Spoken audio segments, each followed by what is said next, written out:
जय हिंद, नमस्कार प्यारे साथियों। स्वागत है आप सभी का उत्कर्ष एकेडमी खिलचीपुर के ऑनलाइन प्लेटफॉर्म में। सीआरपीएफ ट्रेडमैन एग्जाम 2023 के लिए वेरी मोस्ट इंपॉर्टेंट मैथ के क्वेश्चन हम लोग सॉल्व कर रहे थे। प्रीवियस ईयर पेपर पर आधारित ये क्वेश्चन है जो आगे आने वाली सीआरपीएफ परीक्षा में आपको इसी प्रकार के क्वेश्चन देखने को मिलेंगे। आज हम लोग 5वां पार्ट करेंगे। इससे पहले हमने 4 पार्ट अति महत्वपूर्ण प्रश्नों का सॉल्व कर लिया है। तो प्यारे साथियों, यदि आप चैनल पर पहली बार आए हैं, चैनल को सब्सक्राइब कर ले जिससे आपको सभी वीडियो का नोटिफिकेशन मिल पाएगा। आज का पहला क्वेश्चन हम लोग देख लेते हैं। पाइप ए और बी भरी हुई टंकी को क्रमशः 15 मिनट और 20 मिनट में खाली कर सकता है, जबकि अकेले पाइप सी खाली टंकी को 8 मिनट में भर सकता है। मतलब यहाँ पर 3 पाइप के बारे में बात हुई है। ए वाला पाइप 15 मिनट में टंकी को खाली कर सकता है और एक पाइप बी है जो 20 मिनट में टंकी को खाली कर सकता है। एक पाइप का नाम है प्यारे साथियों सी वाला, जो खाली टंकी को 8 मिनट में भर सकता है। ये भरने वाला पाइप है सी वाला। बाकी ये जो 2 पाइप हैं ए बी, ये खाली करने वाले पाइप है। यहाँ पर आप क्या करोगे, सबसे पहले आपको इन तीनों का एलसीएम लेना, 15, 20 और 8 का। तो इनका एलसीएम आएगा 120। ये टंकी की टोटल कैपेसिटी आ जाएगी। अब क्या करना है, 15 का भाग 120 में लगाएंगे, 8 बार जाएगा, और 20 का भाग 120 में 6 बार जाएगा, और 8 का भाग अगर अपन 120 में लगाएंगे तो 15 बार जाएगा। इसका मतलब ये हुआ जो 8, 6, 15 आया, ये इनके 1 मिनट का काम आया। इनके 1 मिनट का यहाँ पर काम आया। अब क्या करना है, क्वेश्चन में ये कहा गया यदि पाइप ए बी सी को एक साथ खोला जाए, तीनों पाइप यदि एक साथ खोले जाए तो 1 मिनट में कितना काम होगा ये निकाल लो। 1 मिनट में कितना काम होगा, तो यहाँ पर ये 2 पाइप जो हैं ए और बी, ये तो खाली करेंगे टोटल 1 मिनट में। ए वाला पाइप 8 यूनिट खाली करेगा और बी वाला पाइप जो है 6 यूनिट का खाली करेगा। मतलब टोटल 14 यूनिट पानी खाली होगा इस टंकी से 1 मिनट में। जबकि जो सी वाला पाइप है 1 मिनट में 15 यूनिट पानी भरेगा। तो 15 में से अगर खाली हो जाएगा 14, तो 1 मिनट में जो सी वाला पाइप है ये टंकी में कितना पानी इकट्ठा कर देगा, 1 यूनिट पानी 1 मिनट में इकट्ठा कर देगा। तो क्वेश्चन ने ये कहा तीनों को एक साथ खोलने पर पूरी टंकी कितने घंटों में भर जाएगी। तो पूरी टंकी को भरने का समय अपन यहाँ पर निकालेंगे। तो हमें क्या करना है, 120 में भाग लगाना है 1 यूनिट का। तो इसका मतलब ये हुआ कि 120 मिनट में टंकी पूरी भर जाएगी, और 120 मिनट को अपन घंटे में कन्वर्ट कर लेंगे 60 का भाग लगाकर। तो इसका मतलब 60 का भाग लगाएंगे तो ये 120 2 घंटे बनेंगे। मतलब 2 घंटे में पूरी टंकी इस प्रकार से भर जाएगी। ऑप्शन नंबर ए इसका बिल्कुल राइट आंसर हो जाएगा। तो प्यारे साथियों, पूरे वीडियो को ध्यानपूर्वक समझना है। कोई भी क्वेश्चन से रिलेटेड आपको डाउट यदि रहता है तो आप हमें कमेंट कर सकते हैं। आगे बात करें नेक्स्ट क्वेश्चन। 72 किलोमीटर प्रति घंटे की गति से चलते हुए एक ट्रेन एक प्लेटफॉर्म को 30 सेकंड में पार कर लेती है। यदि ट्रेन की लंबाई आपको बताई गई है तो प्लेटफॉर्म की लंबाई कितने मीटर हो जाएगी। तो इसे करने के लिए आप लोग एक फॉर्मूला यूज़ करोगे, चाल बराबर दूरी बटे समय होता है। चाल बराबर दूरी बटे समय होता है। तो यहाँ पर हमें चाल बताइए ट्रेन की 72 किलोमीटर प्रति घंटा। तो सबसे पहले इस चाल को अपन क्या करेंगे, 5/18 का गुणा करेंगे, और ये किलोमीटर प्रति घंटे से इसे कन्वर्ट कर लेंगे मीटर पर सेकंड में। और यहाँ पर ये ट्रेन जब किसी प्लेटफॉर्म को पार करेगी तो ये स्वयं की लंबाई, ट्रेन की लंबाई आपको बताई है 120 मीटर, और प्लेटफॉर्म की लंबाई P4 प्लेटफॉर्म की लंबाई लिख लेते हैं। इन दोनों को पूरा कवर करेगी, और बटे में समय आपको दिया गया, समय दिया गया 30 सेकेंड। तो यहाँ से आप इसका सॉल्यूशन कर सकते हैं। 18 से 72 को काटेंगे, 18 चुक 72 हो जाएगा, और 5 गुणा 4 5 चुक 20, और ये भाग का 30 भी इधर आएगा तो गुणा में 30 हो जाएगा, और यहाँ पर लिखा है 120, और प्लस प्लेटफॉर्म की लंबाई अपने को लाना है। अब 30 गुणा 20 करोगे तो यहाँ पर आ जाएगा 600, और प्लस का 120 इधर आएगा तो माइनस का, इधर बराबर में प्लेटफॉर्म की लंबाई अपने को मिल जाएगी। 600 में से हम लोग 120 को माइनस करेंगे तो प्लेटफॉर्म की लंबाई, 0 में से 0 गया 0 हो जाएगा, 10 में से 2 गया 8 बचेगा, और ये 5 में से 1 जाएगा तो 4, 480 मीटर प्लेटफॉर्म की लंबाई हमें मिल जाएगी। 480 ऑप्शन नंबर 3 आप देखिएगा। नेक्स्ट क्वेश्चन की यदि बात करें, मैं एक निश्चित दूरी की यात्रा पैदल चलकर तथा गाड़ी से वापस आकर 37 मिनट में तय करता हूँ। तो यहाँ पर क्वेश्चन ने क्या बोला कि पैदल गया और गाड़ी से वापस आया, टोटल 37 मिनट का टाइम लगा। मैं दोनों तरफ अगर पैदल चलकर 55 मिनटों में तय कर सकता था तो मुझे दोनों तरफ यात्रा गाड़ी से करनी हो तो कितना समय लगेगा। वेरी मोस्ट आईएमपी क्वेश्चन है, ध्यानपूर्वक समझना। चलो पैदल को मैं यहाँ पर समझ लेता हूँ, पी से डिनोट करूँगा पैदल को, और यहाँ पर याद रखिएगा गाड़ी, जो गाड़ी से यात्रा हो रही है मैं उसको जी से डिनोट करूँगा, जी। तो क्वेश्चन ने बोला कि मैं पैदल गया था और उतनी ही दूरी गाड़ी से आया था, तो पी प्लस जी दोनों का टोटल टाइम बताया 37 मिनट। अब यहाँ पर क्या करना है आगे समझना है। फिर ये बोला मैं दोनों तरफ की यात्रा पैदल चलकर 55 मिनट में तय कर सकता था, मतलब मैं गया भी पी फॉर पैदल था, आया भी पी फॉर पैदल था, तो फिर मुझे 55 मिनट का टाइम लगता था। अब सिंपली क्या करना पड़ेगा आपको, यहाँ से पी का मान निकाल लेना है। 1p और 1p मतलब यहाँ 2p बनेगा बराबर 55, और यहाँ पी का मान यदि हम लोग लाएंगे तो 55 में 2 का भाग देंगे, 2 से 55 को डिवाइड करेंगे तो 2 दूनी 4 हो जाएगा, 2 साथी 14, 1 बचा 2 पंज 10। मतलब यहाँ पर अगर दोनों साइड पैदल यात्रा की जाए तो 55 मिनट लगेंगे, तो एक साइड में कितना टाइम लगेगा, 27.5 मिनट लगेगा। अब यहाँ से आप क्या करोगे, हमें दोनों साइड गाड़ी से यात्रा का टाइम चाहिए, तो ये जो पी का मान आपको मिला है 27.5, इसे यहाँ रख दो, इसमें रख दो पी प्लस जी बराबर 37 में, तो पी की जगह आपको ऐड कर देना है 27.5, 27.5 और प्लस गाड़ी, जी फॉर गाड़ी बराबर इसका टोटल टाइम अपने को दिया 37 मिनट। अब यहाँ पर हम लोग गाड़ी का टाइम भी ला सकते हैं, तो 37.0 में से अपन माइनस कर लो, 37.0 में से माइनस करेंगे 27.5 को, तो गाड़ी से एक तरफ यात्रा करने का समय अपने को मिल जाएगा। 10 में से 5 जाएगा, 5 बचेगा, इकाई तरफ से 1 के पहले वापस दशमलव, यहाँ पर ये हो जाएगा 6, 16 में से 7 जाएगा तो 9 बचेगा, और ये हो जाएगा 2, मतलब 9.5 मिनट। याद रखना अगर वो गाड़ी से यात्रा करता तो एक साइड लगेगा। तो क्वेश्चन में ये पूछा है दोनों साइड अगर गाड़ी से यात्रा करे, मतलब गाड़ी से ही जाए और प्लस गाड़ी से ही आए, तो टोटल टाइम बताओ। तो जाने में भी 9.5 मिनट का टाइम लगेगा और आने में भी 9.5 मिनट का टाइम लगेगा। इस प्रकार 9.5 और 9.5 को 2 बार जोड़ेंगे तो यहाँ पर उसे दोनों साइड गाड़ी से यात्रा करने में 19 मिनट का टाइम लगेगा, जो ऑप्शन नंबर 1 में हमें दिया गया है। आगे यदि बात करें नेक्स्ट क्वेश्चन की, सोनू और मोनू की आयु का रेशियो आपको दिया गया है, और यदि सोनू की आयु 27 वर्ष है तो मोनू की आयु क्या होगी।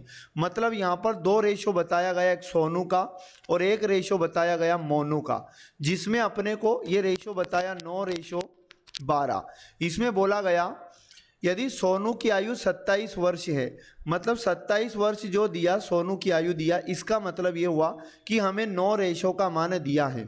तो 9 रेशो बराबर 27 वर्ष दिया, तो एक रेशो का मान लाएंगे, 27 में अपन 9 का भाग लगाएंगे तो 9 × 27, यानी एक रेशो का मान आ जाएगा 3 वर्ष। तो क्वेश्चन ने ये कहा कि मोनू की आयु बताओ। अब यहाँ पर अपने पास एक रेशो का मान आ चुका है, तो मोनू की आयु का जो रेशो है वो 12 रेशो है।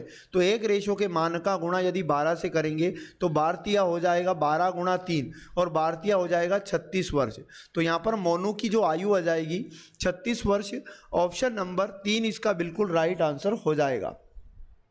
नेक्स्ट क्वेश्चन की यदि बात करें, एक परीक्षा में 55% उम्मीदवार लड़के थे, 60% लड़के और 75% लड़कियां उत्तीर्ण होती हैं, और 315 लड़कियां उत्तीर्ण होती हैं। तो उत्तीर्ण होने वाले लड़कियों की संख्या बताओ। देखो लाजवाब तरीका मैं इसका सोल्व करने का आपको बताऊंगा, समझिएगा। यहाँ पर जो 315 दिया टोटल लड़कियों का, ठीक है ना, अनुत्तीर्ण जो लड़कियां हुई उनका मान दिया। तो मैं एक काम कर लेते हैं अपन, यहाँ पर कुल लड़कियां, क्वेश्चन में आपको कुल लड़कियां क्या करना है, मान लेना है। कुल लड़कियां मान लो 100% थी, इनमें यह कहा गया कि 75% तो उत्तीर्ण हो गई। अगर टोटल लड़कियों में से 75% उत्तीर्ण हो जाएगी तो आपको समझ में आ रहा होगा 25% क्या हो जाएगी, अनुत्तीर्ण हो जाएगी। इसका मतलब हमें अनुत्तीर्ण का मान दिया लड़कियों का 315, मतलब ये 315 जो दिया हमें ये 25% का मान दिया है। तो आप क्या करोगे, यहाँ से 1% का मान लाओगे। तो यहाँ पर 315 में यदि हम 25 का भाग लगाएं तो 1% का मान आ जाएगा। और यहाँ से आप 100% का मान निकाल लो, जिससे आपके पास कुल गर्ल्स निकल के आ जाएगी, लड़कियाँ। तो जो 1% का मान है 315/25, इसमें 100 का गुणा कर लो तो 100% का वैल्यू आ जाएगा। 25 से कम 25, 25 चूँकि 100 हो जाएगा, और 4 का गुणा 315 में करेंगे, 4 5 20 हो जाएगा, हासिल 2, 4 कम 4 और 2 6 हो जाएगा, और 4 3 12, मतलब ये 100% 1260 आया। मतलब लड़कियों की टोटल संख्या कितनी आई है यहाँ पर 1260, ये लड़कियों की संख्या मिली। लेकिन अभी अपने को समझना पड़ेगा, परीक्षा में 55% उम्मीदवार लड़के थे और 60% यहाँ पर बोला गया लड़कियाँ थी। आपको समझना है 55% उम्मीदवार लड़के थे, मतलब हमें लड़कियों की संख्या मिली। तो इसका मतलब ये हुआ जो परीक्षा में टोटल विद्यार्थी थे, ये फिर से समझो, वो टोटल 100% थे, जिनमें बोला गया कि यहाँ पर 55% लड़के थे। तो अपन जानते हैं ये लड़के मतलब बॉय हैं, तो बचा 45%, ये कौन हो जाएगी, गर्ल्स। और टोटल गर्ल्स का मान अपने को मिल चुका है 1260। तो यहाँ पर इसका मतलब ये हुआ कि हमें 45% का मान मिला 1260। तो यहाँ से 1% का मान लाने के लिए वापस से आपको 1260 में 45 का भाग लगाना, और वापस से आप 100% का मान लाओगे तो अब आपके पास कुल विद्यार्थी निकल कर आ जाएंगे। तो कुल विद्यार्थी बराबर कितना हो जाएगा, जो 1260/45 1% का मान है, इसमें 100 का गुणा करो तो 100% का वैल्यू आ जाएगा। टोटल विद्यार्थी आपको मिल जाएंगे। अब यहाँ पर देखो, इसे काटेंगे अपन, तो यहाँ पर 15 से काटते हैं, चलो, है ना। तो 15 3 45 हो जाएगा, और 15 8 120, और 15 चुको हो जाएगा 60। 3 का भाग लगाओगे 84 में, 3 दूनी 6, 2 बचेगा 24 हो जाएगा, और 3 8 24। इसका मतलब टोटल विद्यार्थी जो अपने को मिले इस परीक्षा के अंदर वो कितने थे, 2800 लोग थे टोटल।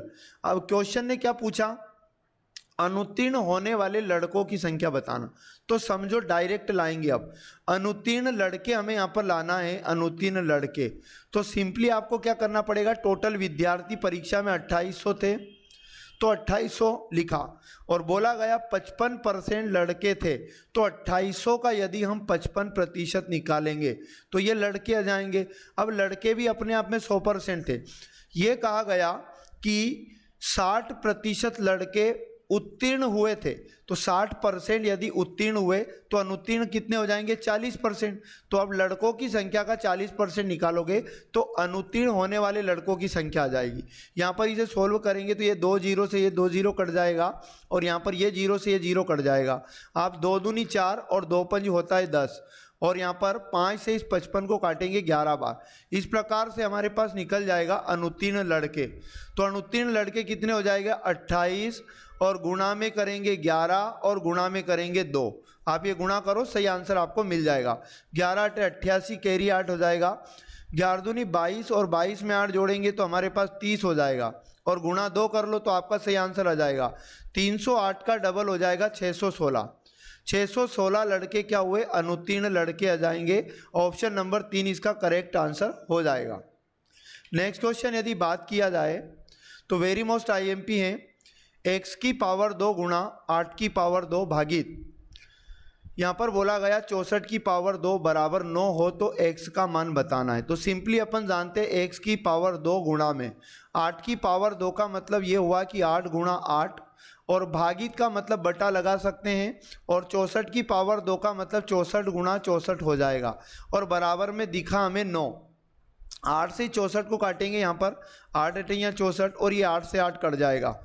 तो सिंपली हमारे पास बटे में 64 बचा, तो यहाँ पर x का वर्ग मान यहीं रख लो, और 9 ये भाग का 64 इधर जाएगा तो 9 साइड गुणा में चला जाएगा। हमें x का वैल्यू चाहिए, तो ये वर्ग हटेगा तो ये 9 गुणा 64 पे करनी लग जाएगा, 9 गुणा 64 पे। तो x का मान 9 3 का वर्ग होता है, 64 8 का वर्ग होता है, तो 8 या कितना 24, x का मान हमारे पास 24 आ जाएगा, और ऑप्शन नंबर 2 इसका करेक्ट आंसर हो जाएगा। नेक्स्ट क्वेश्चन दिया 400 रुपये 4 वर्षों में 480 रुपये हो जाते हैं, तो प्रति वर्ष साधारण ब्याज की दर कितनी है। प्यारे साथियों, यहाँ पर क्वेश्चन में हमें मूलधन भी बताया, मूलधन बताया है 400 रुपये, हमें टाइम भी बताया है क्वेश्चन में टाइम बताया है 4 वर्ष। आगे बोला गया कि ये 400 रुपया 480 रुपया 4 सालों में हो जाता है, मतलब यहाँ पर इस पे ब्याज लगता है। 400 से 480 बना, मतलब 80 रुपये ब्याज मिला 4 साल का। तो ब्याज की दर मतलब रेट, आर का मान अपने को यहाँ पर बताना है। तो ये लाने के लिए साधारण ब्याज का फॉर्मूला आपको बहुत अच्छे से आता होगा कि साधारण ब्याज बराबर होता है मूलधन गुणा दर और गुणा में समय और बटे में करेंगे 100। अब जो मान अपने को दिए हैं क्वेश्चन में वो निकाल लो। साधारण ब्याज हमने निकाल लिया, 80 रुपये लगेगा, बराबर मूलधन की जगह लिखेंगे हम 400 गुणा दर की जगह आर लिखेंगे और गुणा टाइम अपने को क्वेश्चन में दिया है 4 ईयर और डिवाइड बाई हो जाएगा 100। ये 2 जीरो से 2 जीरो कट करेंगे। आर का मान लाने के लिए जो 80 लिखा, इधर ये नंबर भी लाएंगे तो गुणा का 4 और ये गुणा का 4, इधर 4 चूक 16 बटे में आ जाएगा। तो 16 पंज होता है 80, यानी 5% दर आ जाएगी। दर बराबर 5%। ऑप्शन नंबर 1 इसका राइट आंसर हो जाएगा। नेक्स्ट इंपॉर्टेंट और अगला क्वेश्चन दिया है 3m माइनस 4n का होल स्क्वायर का मान क्या होगा। अब इस क्वेश्चन को करने के लिए एक बेसिक सा बीजगणित का फॉर्मूला आपको आना चाहिए। हम जानते हैं कि a माइनस बी का होल वर्ग, ये फॉर्मूला क्या होता है, तो a का वर्ग प्लस b का वर्ग और माइनस 2ab, ये फॉर्मूला होता है। तो इस फॉर्मूले में देखो, ये फॉर्मूला इस फॉर्म में दिखाई दे रहा है, ये a माइनस बी का होल वर्ग। तो इसको खोल के हम लोग यहाँ पर a वर्ग प्लस बी वर्ग माइनस 2ab में कन्वर्ट कर देंगे, जहाँ a का मान आपको मानना है 3m और b का मान आप रखोगे यहाँ पर 4n। तो प्यारे साथियों, यहाँ पर वैल्यू रख दो अब a और b की, तो आपका आंसर आ जाएगा। a का वर्ग करोगे मतलब 3m, a का मान है 3m का वर्ग और प्लस b का वर्ग करना है मतलब 4n का वर्ग और माइनस 2ab। तो 2 गुणा a का मान अपने को पता है कि 3m है और गुणा b का मान लिखोगे तो 4n है।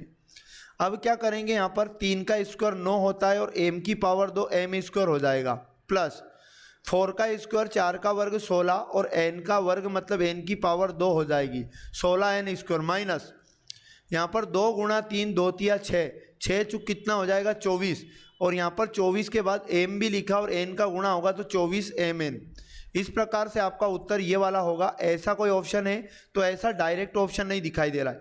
9m square plus 16n square, तो यहाँ पर देखो 9m स्क्वायर और प्लस 16n स्क्वायर, इनको आगे पीछे लिखा जा सकता है और प्लस का 24 माइनस का 24mn होना चाहिए। तो ऑप्शन नंबर 2 में प्लस का है, पहला नहीं होगा, दूसरा नहीं होगा, तीसरा वाला बिल्कुल करेक्ट आंसर हो जाएगा। देखो माइनस का 24mn और प्लस का 9m स्क्वायर और प्लस का 16n स्क्वायर, ऑप्शन नंबर 3 इसका बिल्कुल राइट आंसर हो जाएगा।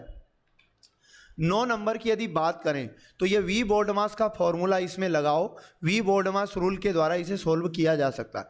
सबसे पहले यहाँ पर हम लोग ब्रैकेट को सोल्व करेंगे, तो आपके दिमाग में आ रहा होगा क्योंकि वेल कूलम ब्रैकेट, बोर्डमास रूल के अकॉर्डिंग ब्रैकेट पहले सोल्व होगा। तो ब्रैकेट के अंदर क्या लिखा, माइनस का 7 और प्लस का 5।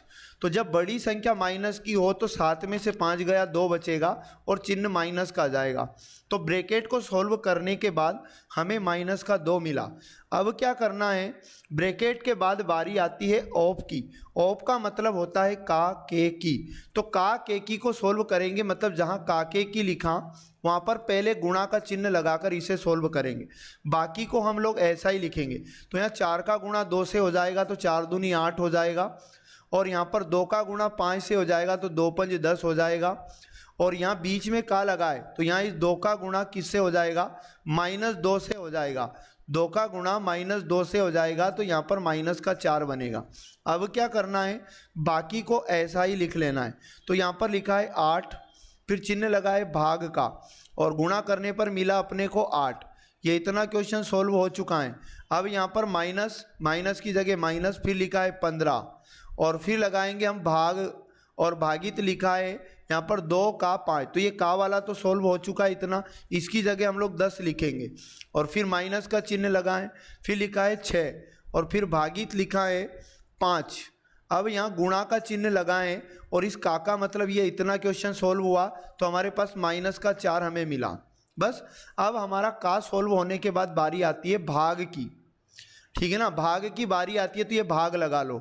यहाँ 8 में 8 का भाग देंगे तो एक बार जाएगा, और यहाँ 15 में 10 का भाग देंगे, -15 में 10 का भाग देंगे तो एक अंक के पहले दशमलव लग जाएगा, 1.5 आएगा।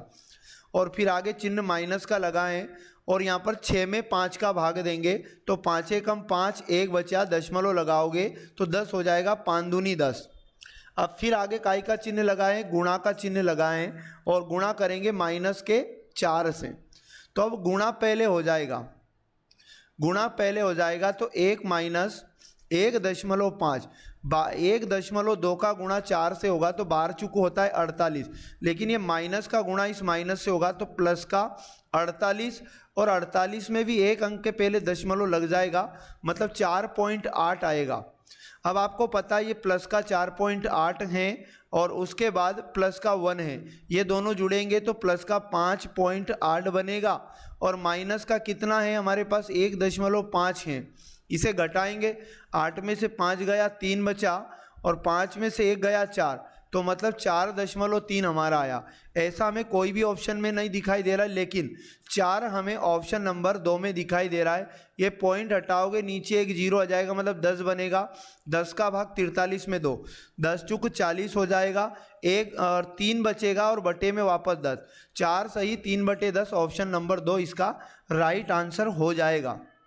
अगला इंपॉर्टेंट क्वेश्चन है, 99-96 रुपये PQRS में 1/5 रेशो 1/4 रेशो 1/6 रेशो 1/5 के अनुपात में बांटना है। तो क्वेश्चन ने बोला है यहाँ पर R को मिलने वाली राशि बताओ। तो यहाँ पर एक का नाम P है, एक का नाम Q है, एक का नाम R है और एक का नाम S है। इनका रेशो भी दिया है, 1/5 दिया, फिर 1/4 दिया, फिर 1/6 दिया, फिर 1/5 दिया। प्यारे साथियों, जब भी ये रेशो आपको फ्रैक्शन में दिखता है, यानी कि अंश बटे हर के रूप में अगर दिखाई दे, तो मैं आपको बता दूं ये जो बटे वाले नंबर हैं आपको इनका एलसीएम ले लेना है। तो यहाँ पर इनका जब आप एलसीएम लोगे बटे वाले नंबर का, तो आपके पास ये एलसीएम कितना आएगा, तो मैं आपको बता दूं 5, 4, 6, 5, इनका एलसीएम आएगा 60। तो इस एलसीएम का गुणा सभी फ्रैक्शन में कर देना है, सब दूर आपको 60 का गुणा कर देना है। 5 का गुणा 60 में करोगे तो 12 हो जाएगा रेशो। 4 का गुणा 5 एकम 5, 5 दूनी 10, 4 का गुणा 4 का भाग 60 में देंगे तो 15 बार जाएगा, ये क्यू का अनुपात बन जाएगा। 6 का भाग अपन 60 में देंगे 10 बार जाएगा, और इस प्रकार 5 का भाग 60 में देंगे 12 बार जाएगा। प्यारे साथियों, यहाँ पर देखो तीनों का योग अपने को दिया 99, 96, तो इस रेशो का भी योग कर लेंगे। तो जब आप यहाँ पर इन सबको जोड़ोगे 10, 12, 15 और 12, इनका जब योग करोगे तो आपके पास ये योग बनेगा 49। इसका मतलब ये हुआ कि 49 रेशो का मान अपने को 99, 96 दिया। तो यहाँ से एक रेशो का मान लाने के लिए आप 49 का भाग 99, 96 में लगाना, तो एक रेशो का मान आपके पास मिल जाएगा 204। अब क्वेश्चन में ये पूछा गया है कि यहाँ पर R को मिलने वाली राशि बताओ। R का रेशो कितना है यहाँ पर, तो R का रेशो 10 है। तो जो एक रेशो का मान आया 204, इसका गुणा 10 से करेंगे तो हमारे पास 2040 R का मान आ जाएगा, और ऑप्शन नंबर 3 इसका सही जवाब हो जाएगा। तो प्यारे साथियों, ये सेशन आपको कैसा लगा कमेंट करके ज़रूर बताएं, और प्रतिदिन ज़रूर इन क्वेश्चन की प्रैक्टिस कर लें। जो जानकारी नहीं आती है बार बार उसका रिवीजन कर लो, और जो नहीं आता उसका अच्छा नोट्स बना लें। यकीन मानिएगा, अगर आप एग्ज़ाम तक जुड़े रहे तो रेगुलर आपकी एग्ज़ाम से बाहर आपको क्वेश्चन नहीं मिलेंगे। नेक्स्ट सेशन में पढ़ते रहिएगा। जय हिंद, जय भारत।